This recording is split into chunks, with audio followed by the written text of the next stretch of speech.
Hi everybody and welcome back. It's Dr. Piken and welcome to Innate Chiropractic of Manhattan's online video blog where we're going to be educating your mind and empowering your body to become healthier.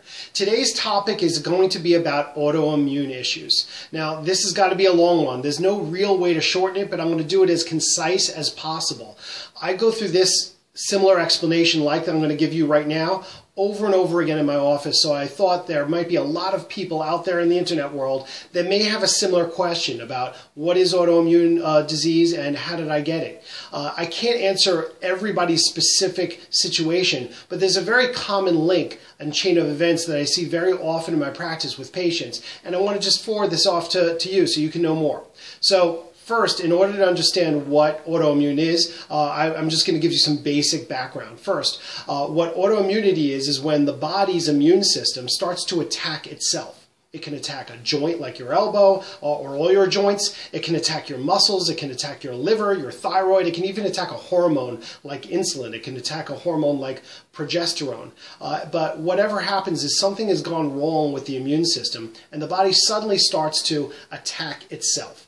Now, what does autoimmune cause, or how many people have it? Well, autoimmune issues are the largest reason for morbidity in modern industrialized countries. That's not mortality, not death. Morbidity is basically feeling like crap, to put it simply. Really feeling bad in some way. Chronic inflammation, chronic brain fog, digestive issues, lethargy, anxiety.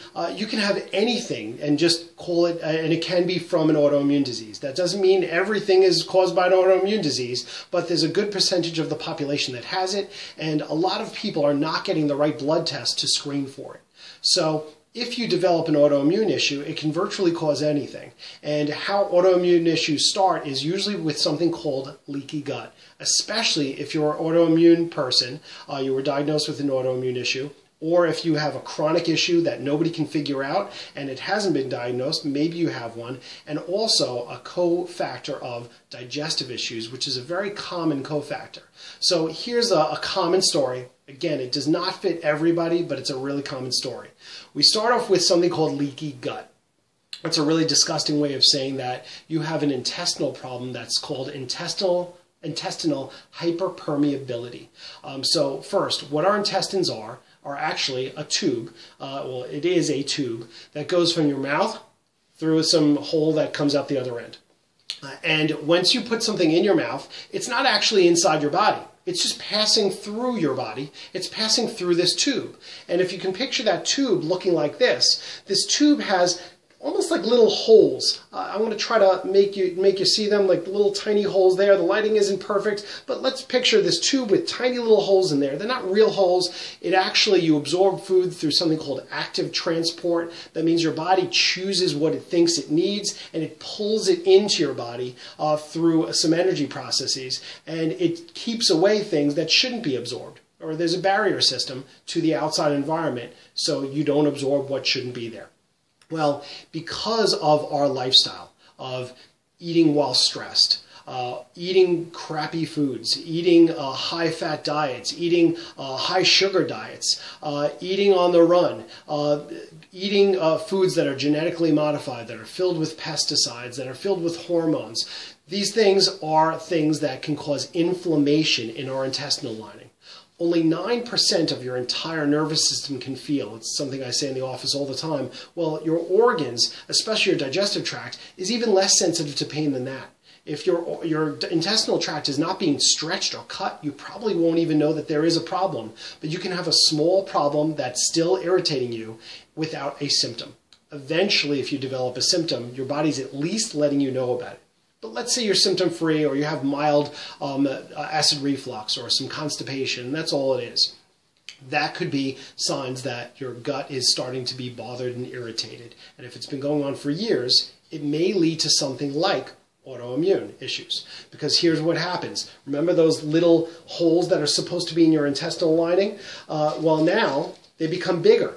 These big holes now, you can see through to my shirt, are letting particles in that are not supposed to be in your bloodstream. There's supposed to be this tight junction barrier, and now we've separated them because we've been eating poorly or eating things that have been irritating us. One of those things, amongst, there could be thousands of others, is gluten. Gluten is a protein found in wheat, rye, and barley grains.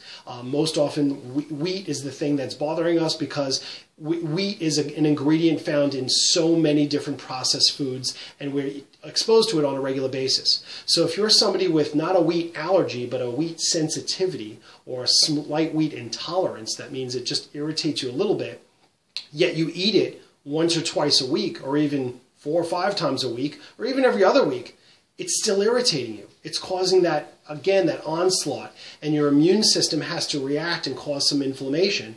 So your body has to deal with that. Now we break down that gut barrier, and some of those gluten proteins are getting into your body. Your body now is using your blood system, is carrying around this gluten, and your body has to attack that. It's no longer in this tube, it's in your body. And there's a protein called gluten that looks, a part of the protein in gluten looks similar to a part of the protein of some of your organs. Namely, one of them that's really common is a thyroid, which controls your entire metabolism.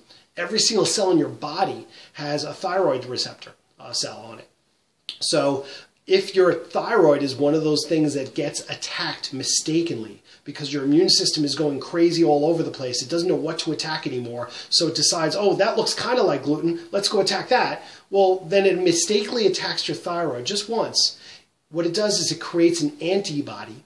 That means it gives a programming message to your white blood cells that any times it sees that thyroid, go over there and attack it. Now you've created an incidence where your body starts to attack itself. And again, it doesn't have to be your thyroid. It doesn't have to be gluten. Those are just common things that I see in my office. It can be virtually anything. So if your body develops an autoimmune reaction, that means you're creating antibodies, a white blood cell attack to one of your organs, that will never change. Once you have an autoimmune disorder, it's about managing it, not correcting it. It's about dealing with it and learning to live with life. So here are the suggestions of what you need to do. Number one, you have to find out what is your trigger. Is it something like gluten? Is it something like tuna fish? Is it broccoli? Is it stress hormone? Is it your own progesterone that's your issue? And you were born with this problem? Is there some other chemical that's in your home, a cleaning product, a pesticide? Is it an apple? Whatever it is, there's something that's irritating you. And what we do in our office is try to figure that out with you. We work as a coach and we work as like a detective, but we help you figure out which one of these things is irritating you. And very often it is one of the more common things that we can figure out really easily. Sometimes it takes some time. Yet, once we find out the offending factor, we eliminate it, well then the immune system response actually gets lower because at least you're not triggering the reaction over and over and over again. So that's one step. Eliminate the bad from your body. Next step is healing. You can take nutrients to heal your gut and actually tighten up those barriers so you won't let in things as often. And maybe then you can slip up more easily and have that offending food or chemical exposed to your body and you won't react so hard. The next thing is there's anti-inflammatory nutrients to just calm the immune system response. You can take nutrients that also balance and level off the immune system response. You need to learn how to eat. You need to learn how to calm your brain and meditate. You need to physically be fit because a fit body has a better regulated immune system. There are so many things that you can do to manage it. And this is really the point I try to get through to people is it's never going to be perfect, but it can be a life that's great, that's fantastic, that's barely knowledgeable about any problem, yet the blood tests, there are these little little things that are happening. That's what my hope is for people that come to my office that have autoimmune issues. I don't treat autoimmune problems. I'm not an autoimmune expert. I'm very knowledgeable about helping people figure out what's good for them and what's bad for them, and teaching them how to manage the challenges of only putting in the good and staying away from the bad as best they can. So if you want help with that, you can check out our website for more info. You can check out our blog for more info. My website's www.innatechiro.com, and hope that helps. Contact us for more info. Have a great day.